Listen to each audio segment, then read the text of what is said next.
KRDO News Channel 13's John Carroll and photojournalist Jessica Hines takes us ghost hunting with an expert. Of course, the unknown is always scary when you can't see or understand. History lives inside the Colorado Springs City Auditorium. Since opening its doors in April of 1923, it has played host to scores of events, and for many years, it was the center of the Colorado Springs social scene.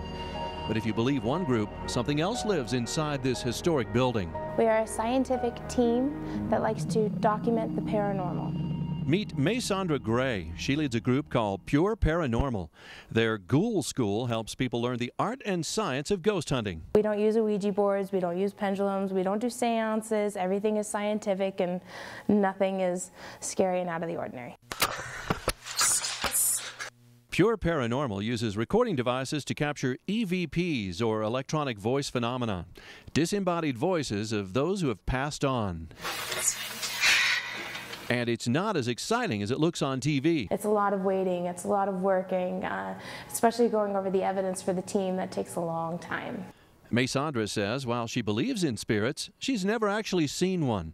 In addition to being a ghost hunter, she's also a student of the City Auditorium's colorful history. It's been USO headquarters. It was the place to go during Prohibition, drinking and gambling downstairs in the basement, dancing and dining upstairs, shows. Lots of famous people would love to come here and be a part of the life. This was the nightlife back in its day. And the caretaker of the City Auditorium back in the day was a man named John Evans. He too apparently believed in ghosts. John Evans used to talk to the spirits here, actually, and he would walk through here in the dark, and he was led by his Indian spiritual guide named Pinecone.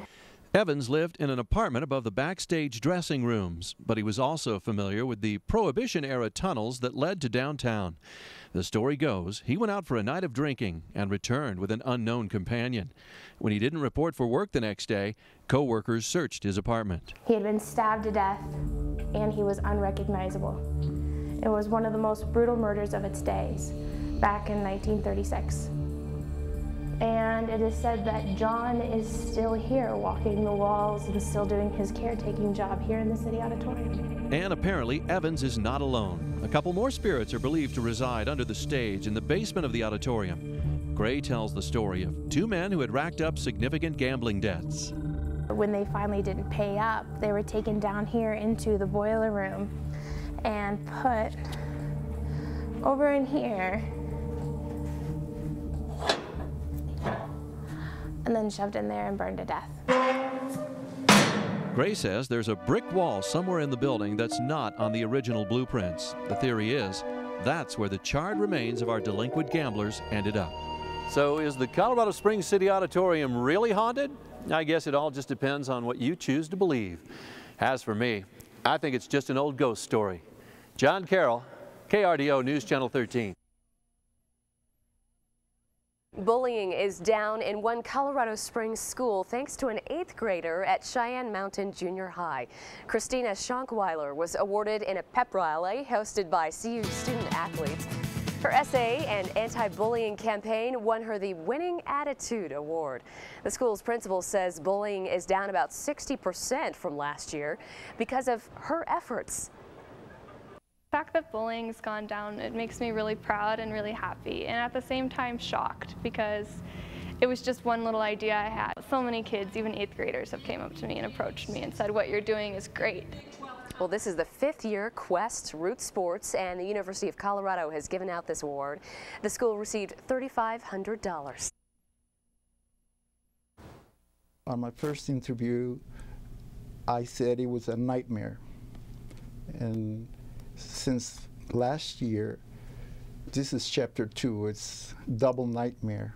The threat of deportation for Manuel Envalente Valenzuela is still alive. It comes from criminal charges settled more than 2 decades ago. I did many things in Vietnam. I worked undercover. I was part of a CIA secret unit. And now there's no record of me. After speaking to News Channel 13, the pair got a call from Homeland Security. Investigators didn't know they were vets. So to me, when he told me that they know that we're in the military, That's scary.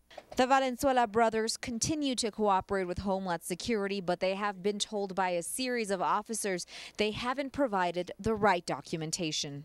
I was serving my country as a U.S. citizen even before these Mr. Langley and Mr. Hamilton were born. The Valenzuela brothers have been denied meetings with the two officers handling their case. They were born in Mexico, but their mother is a U.S. citizen. They say that makes them citizens too. I'm not fighting the government. I'm just standing for what we went and protected, the Constitution.